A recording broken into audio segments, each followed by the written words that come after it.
ছোট বাচ্চাদের ছবি ফেসবুকে দিলে কি বদনজর লাগতে পারে? সন্তান হওয়ার আগে স্ত্রীকে সন্তানের নাম নিয়ে ডাকা যাবে কি না?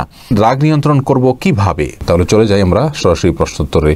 এইচ.এম. সালাউদ্দিন আইয়ুবী আপনি জানতে চেয়েছেন, ছোট বাচ্চাদের ছবি ফেসবুকে দিলে কি বদনজর লাগতে পারে? হ্যাঁ ভাই সালাউদ্দিন আইয়ুবী, হতেই পারে। কারণ আন-নাজরু হাক্কুন আল আইনু হাক্কুন, নবী সাল্লাল্লাহু আলাইহি ওয়াসাল্লাম বলেছেন যে দৃষ্টি দিয়ে মানুষের ক্ষতি করা এই বিষয়টি সত্য, এই বিষয়টি সত্য প্রমাণিত। যার কারণে ফেসবুক সোশ্যাল মিডিয়াতে ব্যক্তিগত বিষয়গুলোকে খুব বেশি শেয়ার করা অনুচিত।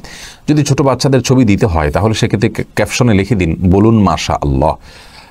কারণ মাশা আল্লাহ যদি বলা হয় কোনো আল্লাহর কোনো সৃষ্টি বা ভালো কোনো জিনিস দেখার পর, তাহলে সেক্ষেত্রে বদনজর আর লাগে না। যার কারণে কমপক্ষে সে কাজটি করার চেষ্টা করা উচিত।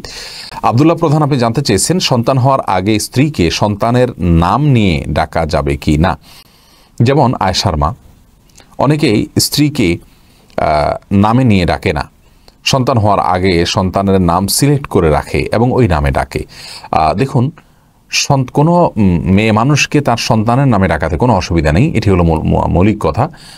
বিশিষ্ট সাহাবী উম্মে সালামা রাদিয়াল্লাহু তাআলা আনহা, তাকে তার সন্তান সালামার নামে বলা হতো যে সালামার মা। অতএব এভাবে নামকরণ করাতে কোনো অসুবিধা নেই। বহু মহিলা সাহাবীদের নামে এভাবে নামকরণ করা হচ্ছে। ছেলেদেরকে যেরকম অমুকের বাবা, মেয়েদেরকে অমুকের মা বলে নামকরণ করা যেতে পারে।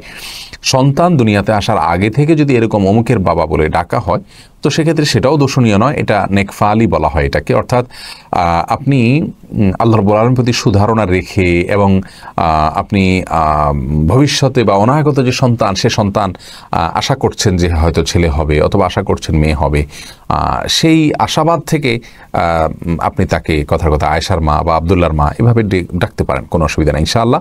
এটা কোনো চূড়ান্ত বিষয় নয়।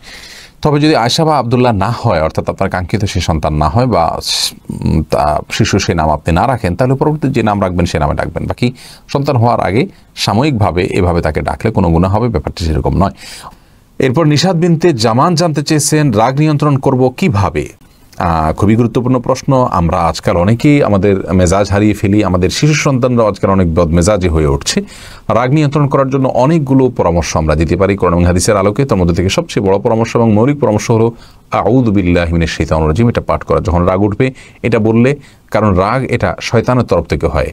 আল্লাহ রাব্বুল আলামিন কোরআন কারীমে বলেছেন, ইম্মা ইয়ানজাগান্নাকা মিনাশ শাইতানির নাজগুন ফাস্তাইয বিল্লাহি মিনাশ শাইতানির রাজিম। শয়তান যখন তোমাকে খোঁচা দিবে তখন তুমি আল্লাহর কাছে আশ্রয় চাও এই বিতাড়িত শয়তান থেকে।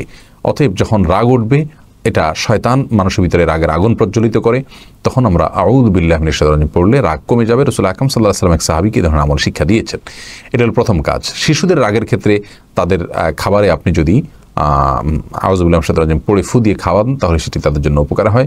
অনেক উলামা ইকরাম রুকিয়া হিসাবে 7 বারের কথা বলে থাকেন। 7 বার আউযু বিল্লাহি মিনাশ শাইতানির রাজিম পড়ে যদি ফু দেন, তাহলে সেক্ষেত্রে সে খাবার সে খেলে অথবা গোসল করে সে পানিতে আপনি ফু দিয়ে গোসল করলে ইনশাআল্লাহ তার রাগ প্রশমিত হবে, আস্তে আস্তে রাগ কমবে। দ্বিতীয়ত হলো, রাগ আসলে আপনি যদি দাঁড়ানো থাকেন বসে যাবেন, বসা থাকলে আপনি শুয়ে যাবেন, অর্থাৎ আপনার অবস্থাকে পরিবর্তন করবেন, এর মাধ্যমেও রাগ প্রশমিত হয়ে যায়। তৃতীয়ত হলো, রাগ যখন উঠবে তখন কোনো কথা বলবেন না, তখন কোনো সিদ্ধান্ত নেবেন না, তখন কোনো কাজ করতে যাবেন না, বরং নিজেকে নিয়ন্ত্রণ করবেন। পরিস্থিতি স্বাভাবিক হওয়ার পরে আপনি সেই কাজটি করবেন। আল্লাহ বলেছেন, ওয়াল কাযিমিনাল গায়জ ওয়াল আফিনা আনিন নাস ওয়াল্লাহু ইউহিব্বুল মুহসিনিন। যারা রাগকে নিয়ন্ত্রণ করতে পারে আল্লাহ তাদেরকে মুহসিন বলে অভিহিত করেছেন। মুহসিন বা এহসানকারী তার হলেন ইসলামের সর্বোচ্চ আসনে আসীন। ঈমান, ইসলাম, এহসান, সর্বোচ্চ স্তর হলো এহসান। এহসানের স্তরে পৌঁছে যেতে পারে মানুষ যদি তার রাগকে সে নিয়ন্ত্রণ করতে পারে।